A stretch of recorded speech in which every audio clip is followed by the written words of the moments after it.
Hey loves, it's Xaviana coming at you with them actual factuals on relationships with another episode of What Would Zay Say. Joining me here is Mr. Tremaine France, aka Mr. Hard Work Grind. Let's go. Also, I have Money Mike over there. You know I'm in the building right now. Holla at your boy. Alright, so y'all know my show is about relationships. I get into the do's and don'ts, the hidden information that people are afraid to say but need to hear. So I'm going to continue with that.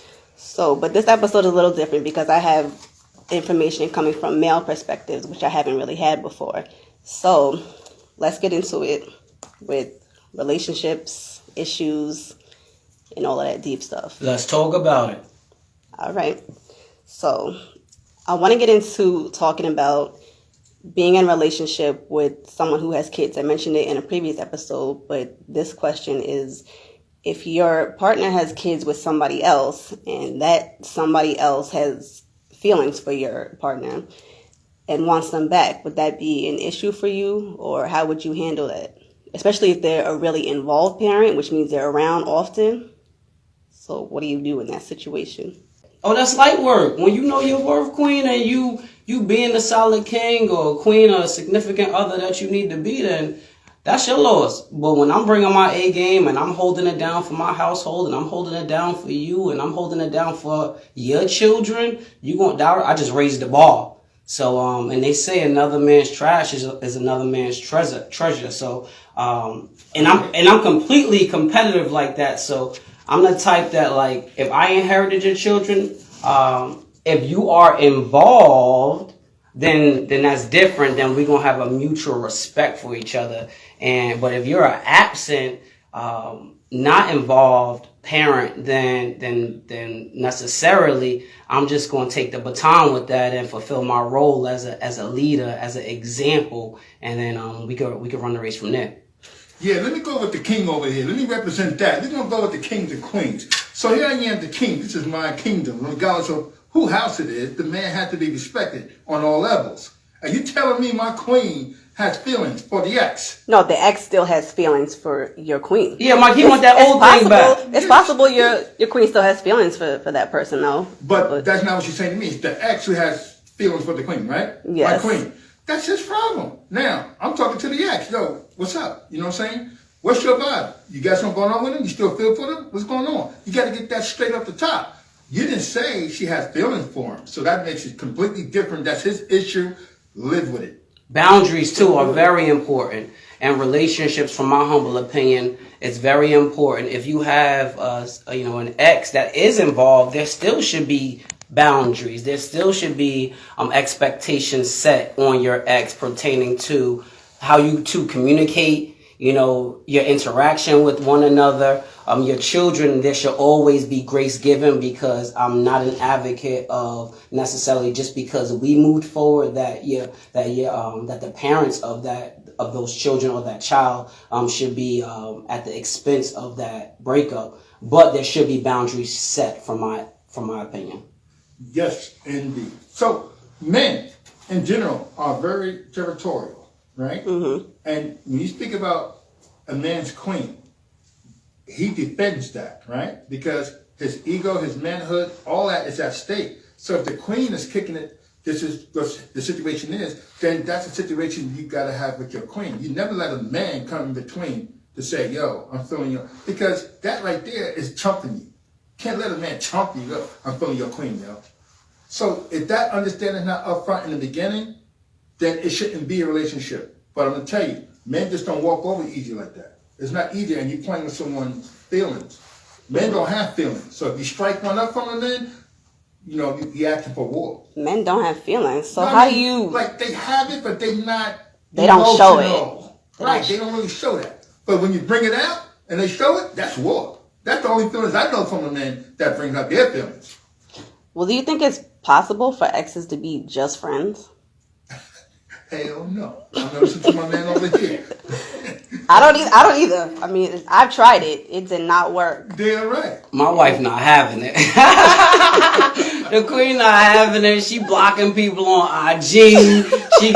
She ghost blocking. She blocking people for me. She's not a so. And it still goes back to boundaries and respect. And I know I've personally had some genuinely good, solid queens that in that season of my life, it was dope. It was cool. We learned. We created some experiences. But as we moved forward and in my life, and I have a wife, she takes precedent over my past.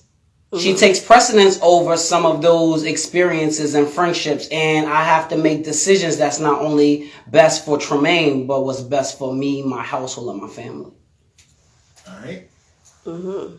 Okay. Yeah, because I feel like once you've had a romantic relationship with somebody, it's not going to work being just friends. One of y'all is still going to want to try to get in bed with that person or still have feelings for them. So I can't do it either.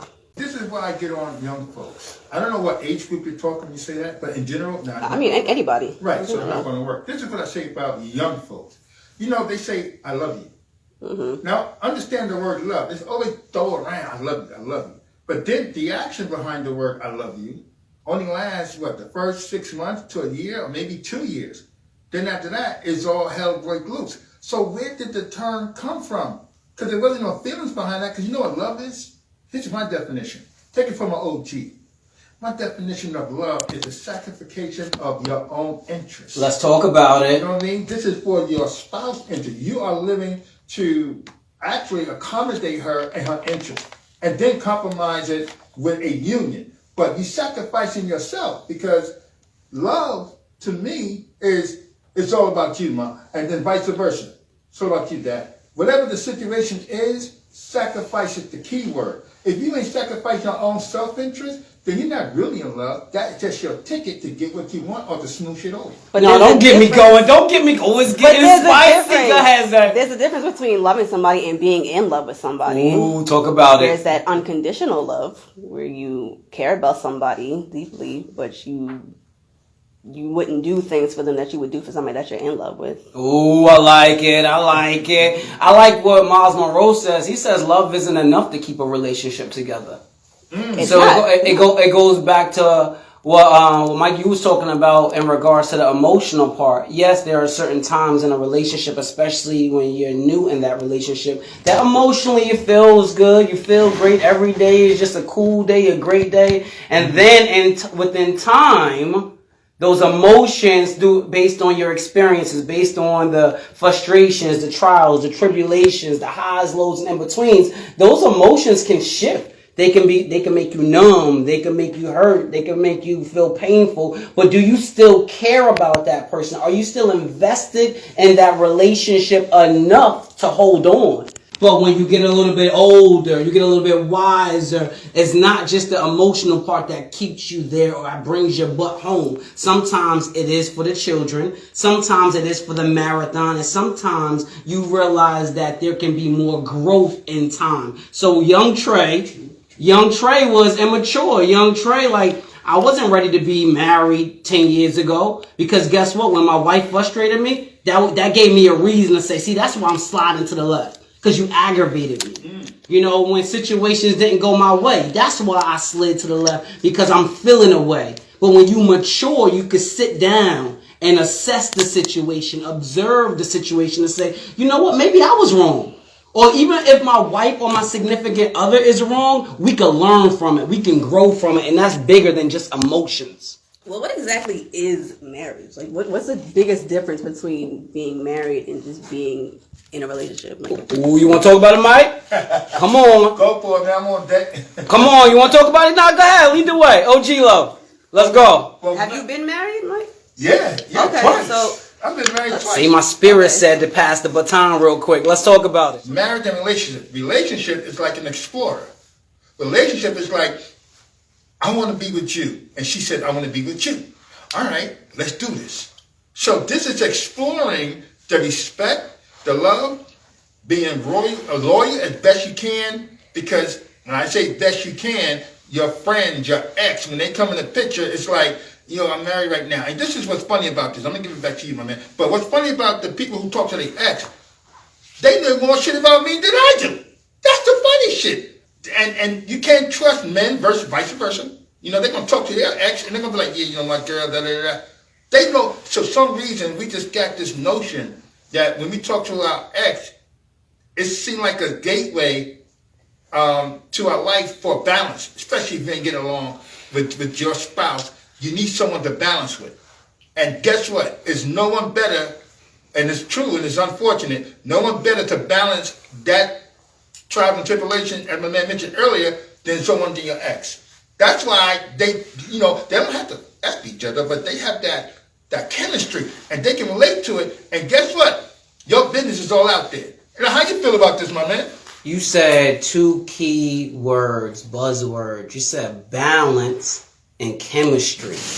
When I think about a winning formula, key ingredients to the best meal that you could have ever eat, it's balance. Every day is not going to be perfect, right? But if you can outweigh or at least have level, like my dad says, you want to seek harmony, right? You want your life to be in harmony. You want your relationships to be in harmony. You want your purpose to be in harmony. You want your health and wellness to be in harmony. You want your meaningful elements of life to flow in harmony so you can have balance. So yes, I love my wife, but I also love me. Let's go there. But how is marriage different from just being boyfriend and girlfriend? Does the ring really make a difference? No, the commitment, the vow. I vowed to a source, a creator for me, God and Jesus Christ. I made a vow that when I said I do to that queen, that meant that I was committed beyond my emotions. That meant that I was committed beyond the intimacy. That meant that I was committed beyond our children. That meant that I was committed to growing together. As long as I could, I would fight as much as I could fight for us spiritually. I would fight and pray for us as much as I could emotionally. And I would bring my butt home when the baddest of the baddest said, hey, Trey, oh, you looking kind of muscular. I know, thank you, queen, but I'm going home. So why is it an issue for women to propose to guys? I talked about that in a previous episode also. But hey, tradition. It's how they was brought up. So you don't have to do what everybody else does. And marriage isn't even always all about loving each other, because there are people who get married for green cards. There are arranged marriages. Oh yeah, I know about that. Are those righteous though? No. Are those righteous? No. Like those there's a lot of fraudulent moves happening out there in life. So just because it's happening doesn't mean that it's what's best. And for the longest time, people weren't even getting married. Everybody was having babies, getting engaged, and stopping there. People were replacing weddings with baby showers. So putting so much effort into their baby shower like they would put into their wedding. From my humble opinion, you know, broken homes, it plays a vital role in some of the cares and concerns that we have in our society today. You know, absent fathers plays a vital role in the brokenness of a young king. Fact. But is it a broken home if two parents are in a committed relationship, but not married, but in a committed relationship, living together, raising their kids, and they're all happy? It might not be broken, but is it solid? It could And be. you want a solid foundation, and you also want to start living a life that creates the best example, especially when you have children. Because what children do, they observe what they see consistently. So when you start thinking about two individuals who are living together, raising their children, yes, that's cool. That's good. That even may be great. But if you got a young queen, your daughter who's observing that, what narrative do you think that you're creating? And I think that starts then knocking on the door of expectations. So now that means that you could potentially be lowering the bar for your daughter who's observing what she's being raised in. Right? Then if we have young kings, and then we have that young king who's growing up, navigating through life, and he's never had that daddy conversation. He's never had the expectations of another man leading the way. Fast forward the hands of times, where are they going to go to get that love, to get that leadership, to get that example? And 9 times out of 10, unfortunately, is the hood, is the streets, is the young OG, is the OG, and it's not always the most righteous examples that they get. But if we have a solid foundation, of two imperfect individuals committing together to say, we're going to show y'all that we not perfect, but we're going to show y'all standards. We're going to show y'all examples. We're going to show y'all commitment. We're going to show you morals, values, and principles. And what you learn from there, that's out of our hands. I am a firm believer that is the best formula for us changing the narrative of some of the hurt, brokenness that we see from our young kings and our young queens. And I don't only preach it, I live it based on some of the responsibilities that I've inherited as a husband and as a father. That talk right there. Do you ever feel like you do anything positive because of your partner? Are you positively affecting each other's lives? Have you done anything influential because of that person, such as quit drinking alcohol or going back to school? Has that ever happened with either of you?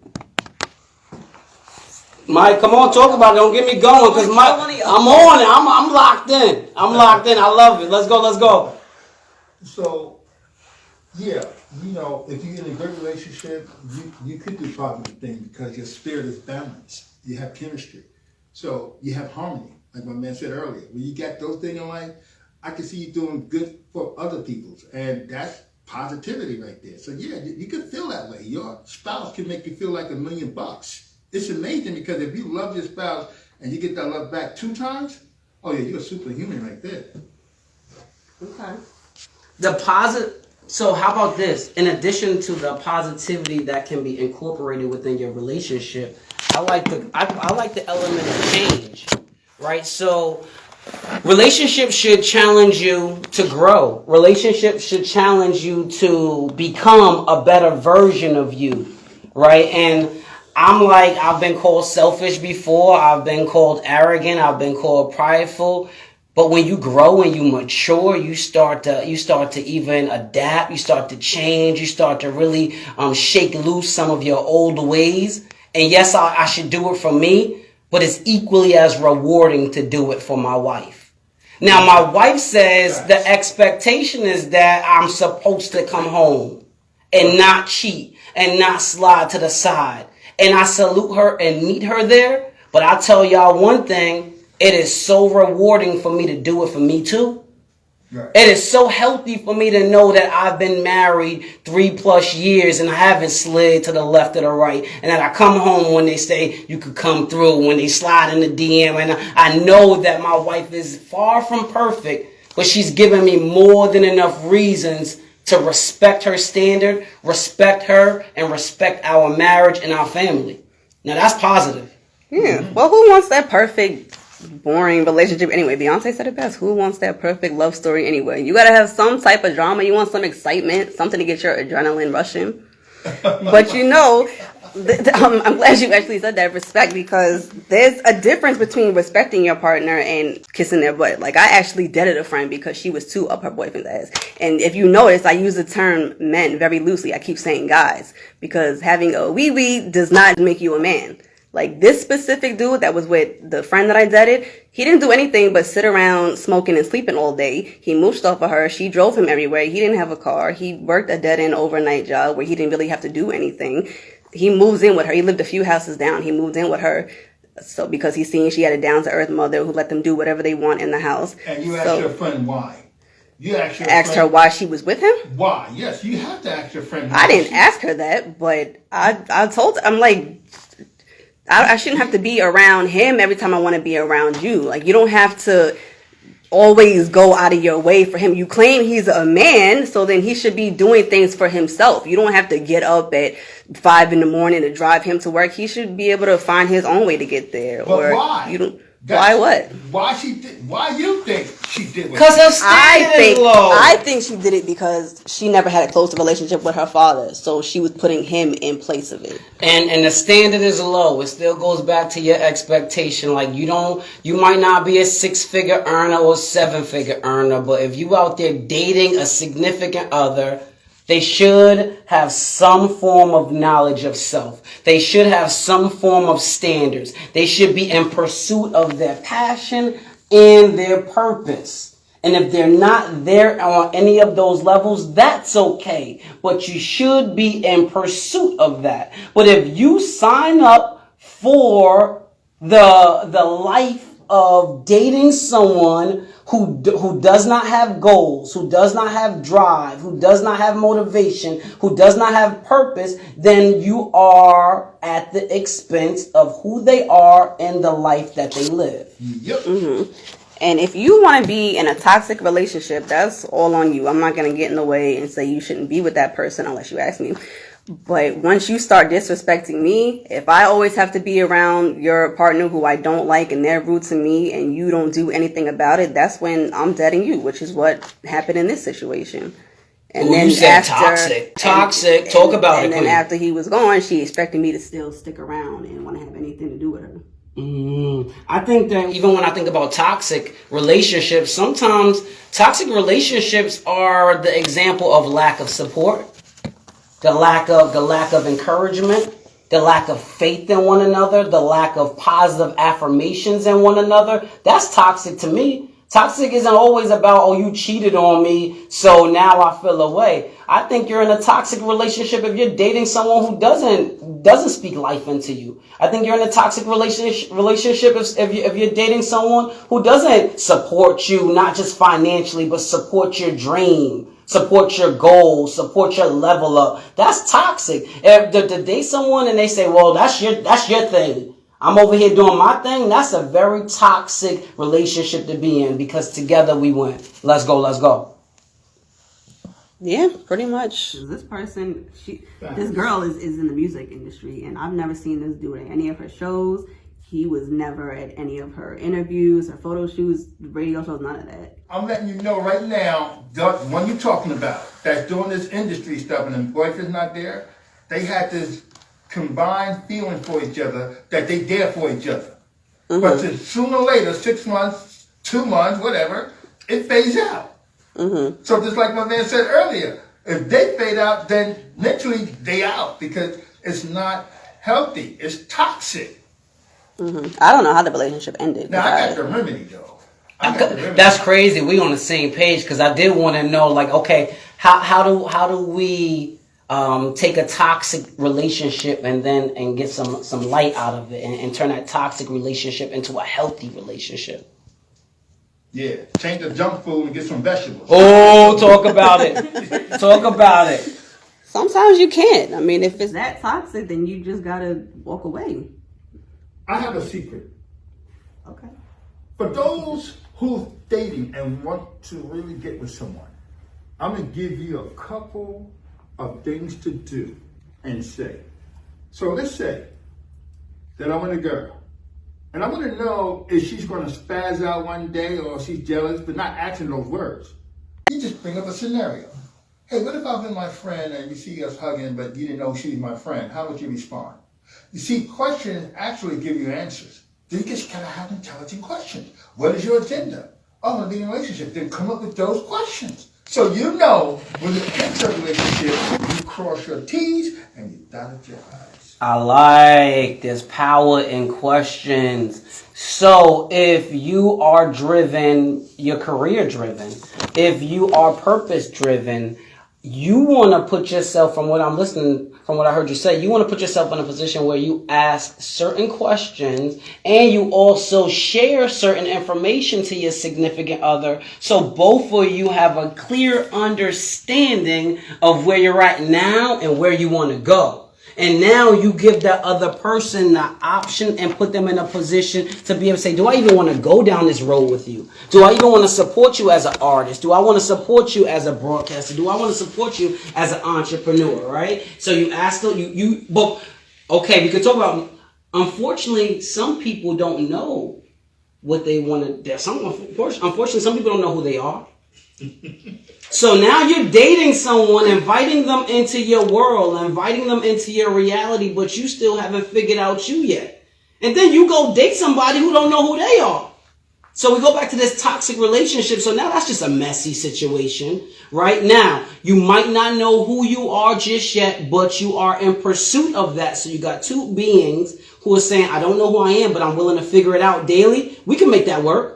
But if you like, look, I'm just living, I'm just existing, And then guess what? 5 years from now you have certain goals and dreams and aspirations, and that other person hasn't progressed. That's how you start seeing those relationships start to fold and get stretched, because they didn't have a clear understanding, sort of like a blueprint from the beginning. Like, look, my wife can't tell me that she didn't know that I was a motivational speaker. She can't tell me that she didn't know I was an aspiring entrepreneur. She can't tell me that she didn't know that I was passionate about working with the youth. She can't tell me that she didn't know I was a dreamer, right? So all of these things, I'm further along now than I was when we got married, but I planted those seeds. When I was single, I took the appropriate time to figure out who Tremaine was, figure out what Tremaine wanted to do, figure out what Tremaine was passionate about, and say, even though I'm not there just yet, if I keep at it, eventually I will progress. And then when I met my wife,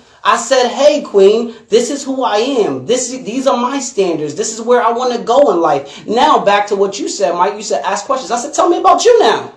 What do you like to do? What are you passionate about? Where do you want to go in life? And when she started sharing those things, because my wife did the same thing that I was doing in her singleness, she was learning about herself. In her singleness, she was finding about her passion and purpose. So that when she met a king like me, we were able to have healthy dialogue about our future. And then when I went left and she went right, we both decided if we were a person that we would want to build with, grow with, explore with, and at some point in time start a union and a family, of which what we have done now. Well, how do you go about finding yourself? Like, what are some examples? Because I know mental health is important within relationships. You know, you gotta love yourself before you can love somebody else. But what are some examples of finding yourself? Yes. All right. So that's a good question. How do you? Because people don't know that. That's why that question you just mentioned is so. That's a dope question. All right. So let me tell you how I found myself. I found myself through trials and tribulation. I found myself through havocness. I found myself through ratchetness. I found myself through making mistakes. I found myself of taking my own choices in my own hand and realized it wasn't the right one, and I had a chance to live again to talk about the second one. You got to find yourself, and how you know yourself, by taking risk. Now, I didn't say dumb risk. Let's say you want to be a doctor. You're not sure. Well, try to be a doctor. You're going to realize this is not for me. See, I'm talking positivity. So finding yourself is exploring, just to get that healthy. You can't see me, but I just gave Mike the thumbs up. Hashtag explore. Go ahead. Keep going, King. Yes, explore to see what makes you the best of you. Because sometimes the best way to find yourself is through your friends. That's the best way to find yourself. Trust me when I say through your friends. You got to know yourself. You got to love yourself, because it's wisdom, knowledge, and understanding to acknowledge that self-love is the best love. So you got to do that first. You got to understand who you are and why you love yourself so much. Because if you don't love yourself so much, then you're going to do damage to the queen that you're with. You're going to damage her, like her future, or like her belief, because you is not understanding who you are could affect someone else. So find yourself. Well, how is that though? Like, how does that affect your relationship? If you don't love yourself, how does that affect how you treat your partner? Exactly. You just said it. But I'm asking, how does it, like, what is an example? What happens? Because you'll let that person on. Yes, talk it. You'll let that person treat you any type of way. You'll let that significant other place their own standard on you.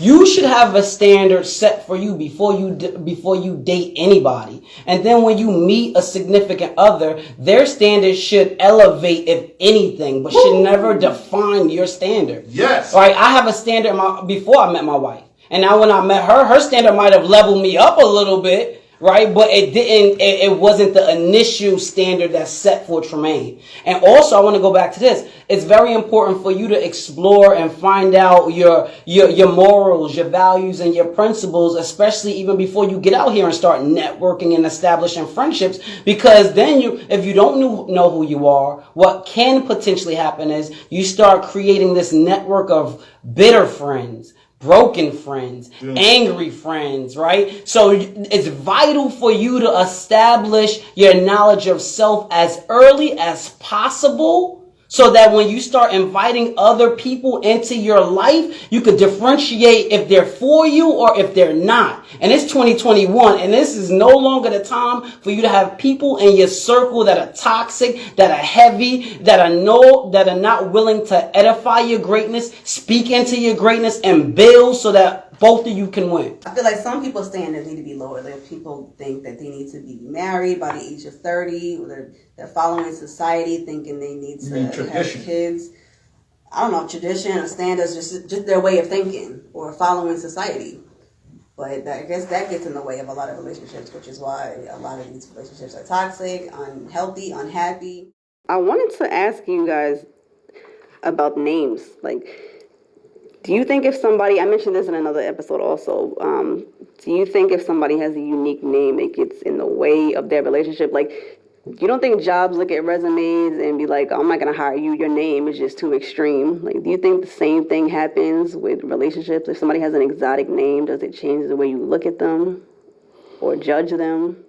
So you asking me if before I met my wife, who has a traditional name, of Steph, would I date a queen whose name was Hennessy or something kind of crazy? Like, I get the right, okay. I mean, that's standard still stuff. If that's your standard, and you don't want to date anyone who doesn't have a traditional name, then I can't judge you on that. Now, do I agree with it? I think that there's probably a lot of beautiful, awesome women out there who have, unique names.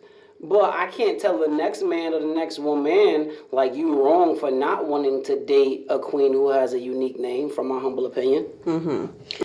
Well, do you judge somebody based up, like, say it's like a LaQuisha? Do you assume she's black? Ghetto. Do you assume she's loud? Do you assume she has nails, like, out to here? Do y'all think about stuff like that? Like, my son's doctor, her name is Chanel, but she's 100% Asian. And I ain't gonna lie, I was shocked the first time I seen her. Or even with your name, do you think jobs look at your resume and assume your nationality or assume, like, anything? Yes, see, it works when it comes to corporate America, but it don't work when it comes to, like, friends or relationships. I don't think that affects them as much. But some it does happen. Some do be conscious of it. Don't get me wrong, but that's not a majority. If you said if it does happen, you put 100 people in a room, I ain't gonna get the majority. I tell you that right now. So it's unique. That means that person is conscious, and maybe she don't.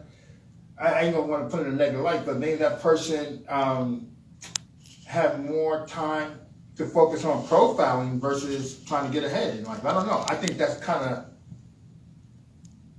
It's not a big deal. That's what I'm saying. It's not a big deal to you because you don't have a unique name, so you don't understand the frustration that people have to go through. Corporate, Mustafa, coming for a job. They're like, oh, he's Muslim. Oh, no, because he's one of those 5 descendants. He's one of those guys that's Israelite. So they profile you right there because of the name. And it does affect you, by the way. Yeah, see, parents need to think about stuff like that when they're naming their child. Don't give your child something too complicated. Don't give them something. That's if you want to be a part of the system. If you want to associate yourself with the system, then you need to think about it. Oh, you got me going. So hold on. Wait, so you want to be safe with the names, but you want to be untraditional with relationships, right? So hold on. So parents, don't give your child a unique name because it might make it difficult for you by societal's expectations. But then when it comes to relationships, you're telling me that you said lower the standard because too many people are trying to conform to the traditional. Why get married? Why live this white picket fence family? Why do all that? But you worried about the name? I didn't say don't give your child a unique name. I gave my child a unique name, but it's simple. It's unique but simple. It's 2 syllables and it's not much of a difference. Tell the society to catch up. Be an entrepreneur. I mean, if get your own business. Who worried about corporate? It's 2021. You better go create your own lane. If you are going to give your child a common name that everybody else has, then don't be afraid to spell it differently. Like, what's going to happen if you spell Thomas without the H? Mm-hmm. Or Chloe without the H? It's always a silent H, actually, if you notice. Mm-hmm. Whitney, Chloe, Christopher, Thomas, Nicholas. Why do those names have H's? Stop following society. Do your own thing. So I'm keyboard money, right? So if you Google me, then you'll see Juan Keyboard Money Mike. But when I gave myself the name Keyboard Money Mike, I was content with who I am and didn't care what the F society thinks. See, when you give yourself a name, right? Because you got these rappers out here calling, these names. Don't take it to the society if you're looking to survive off of it. But if you can survive off of yourself, then you don't really care what the society thinks, and damn well what anyone else thinks, if you're content with yourself. But you can love your name, but still be frustrated when people give you a hard time about it. I love my name. It's unique, but it's not as unique as people think, because my name is, like, they mess up the Iana part. But there are plenty of other Ianas, Adriana, Juliana, Mariana, Tatiana, but they see Xaviana and it's so extreme, which I don't understand. I have never in my life asked somebody, how do you pronounce your name? Because I know how annoying that is. I pronounce my name by moving my mouth. That's such a dumb question. Ooh, talk about Xaviana. Let me tell you something. That name is so unique and special because it's rare. It don't exist. The name besides you may be extinct. Who knows? That's how my personality comes out. I'm a unique person. But when people say how you spell it or they ask you questions, you can enlighten them. So you're giving them a piece of your legacy just by them sharing your information so they can go on and say, that's a unique name. See, right there in their head, if they talk about it, your legacy continues. Yeah, but is it going to kill you to try somebody's name? If you say it wrong, then you say it wrong. It's not the end of the world. That's insulting. Like when people are afraid to say your name because they think they're going to get struck by lightning if you say it wrong. You ever see people spaz You're not going to be right at everything that you do in life, though. I like to be in a position to dictate when I'm right or wrong, and I don't like. So if I'm in a vibe and I don't feel like being wrong, Queen, how you pronounce your name? And now I'm giving you the power to set the tone and us to start off right. So I could assume, no, that's not how. No, you ain't getting that. That's not how you spell it. It's Xaviana. Like, cause some of y'all be extra with it. So you're like, nah, you ain't getting that. You ain't getting that vibe, that energy. Oh, you can't spell it right. You can't know. So I don't get mad at people for not knowing how to spell. Some people do. Name. Some people. But if you have it in front of you, it's just annoying for me in general because my name is not as unique as people think. If you look at it, you see it's spelled the way it's pronounced, and it's not that different because there are plenty of other Ianas. Especially after Bust Down Tatiana, all these chicks wanted to be Iana. Say in front of it, you don't think it's unique? You can't use the other syllables to say it's like everyone else's syllable. I just got mine's different. But the Iana part is what they mess up. Which is what's frustrating to me. They don't say that. They look at it and say Zavanya, Zamina. Yes. Why are you moving letters around? When I see somebody, if I see somebody has a unique name, I would think they get asked all the time. How do you say your name? How do you pronounce your name? Which is annoying. Anything said over and over is annoying. So I'm gonna try it. If I do say somebody's name wrong, it's mispronunciation. Like Diaz, Anna. I don't move letters around. I don't add letters. I don't replace. You got to get feedback on this. Queen feel away about this. Y'all better get her name right. I know, even my daughter. I'll give y'all this one though. Don't let nobody say your name wrong, and you just accept that though.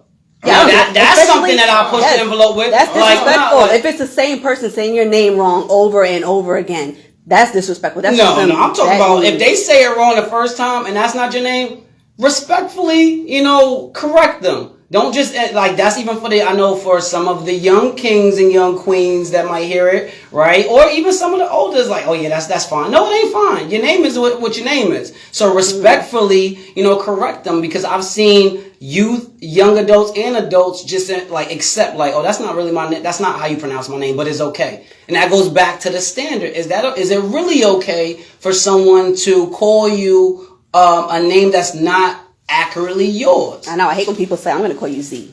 No, you're not. You're going to call me by my name.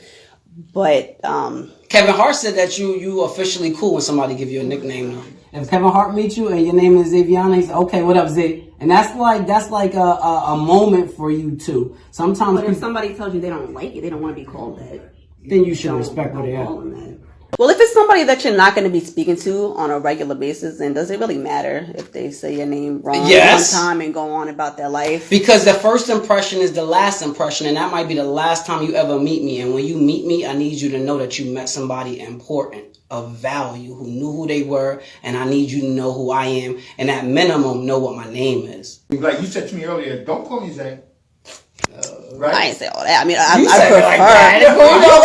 Y'all better pronounce her name right. Yeah. It's different. It's different. No, over but here. he said Zay. I like being called by my name, Zaviana, as opposed to just Zay, because Zaviana is more unique. No, I mean, sometimes when you don't feel like saying the full name, you just shorten it. You know, like with Michael, Mike.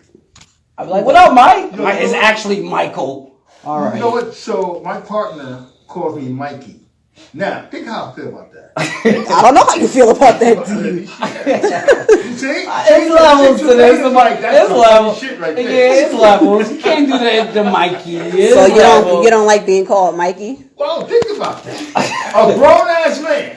Without Mikey. Yeah, yo, think about that shit. Yeah, Okay, and do they know that you don't like it? So here's the problem. Talk about it. I tell him, listen, I don't mind how you call my name out because I really is not a guy who will kill you over a name, but don't do it in front of public. Okay. And in public, Mikey, motherfucker. Yeah, okay, you know what? Hey, Tripp, let me talk to you for a second. Oh, yeah. Oh, I'm sorry. No. See, the thing is, just don't call me it at all. So you don't get confused. Right? Okay, then say that from the beginning. Say, don't call me that at all. That's what I did after he did it in public. Well, he was so used to calling it to you because you said, you can call me that, just not in public. He slipped up one day and said in public. I understand how you feel. Good job. See, I got the tears over here. That got me. You cracking up, Tremaine? That got me. Yeah, that got me. No Mikey. So we're gonna have to wrap it up because we running low on time. But we had some dope topics tonight. Got some laughs and everything, so that was great. So make sure y'all continue to follow What Would Zay Say. I really appreciate you allowing me to share this moment with you. I love the show. I really love the show. I got to know the brother here just by the intellect that he brings to the show. So it was fun. It was fun to get me to learn something today. I'm glad. I had a good time too. Y'all had me laughing. That's good. But like I said, continue to follow What Would Zay Say, because I'm definitely coming with some more fire. Y'all want to let them know where they can find you? Team Destined for Greatness is your boy, Mr. HWG. You can find me on IG at Mr_hard_work_grind. Make sure that you go to www.hardworkgrind.com for your free consultation in regards to empowerment coaching, accountability coaching, because 2021 is about making it happen. Less excuses, more power moves. Let's go.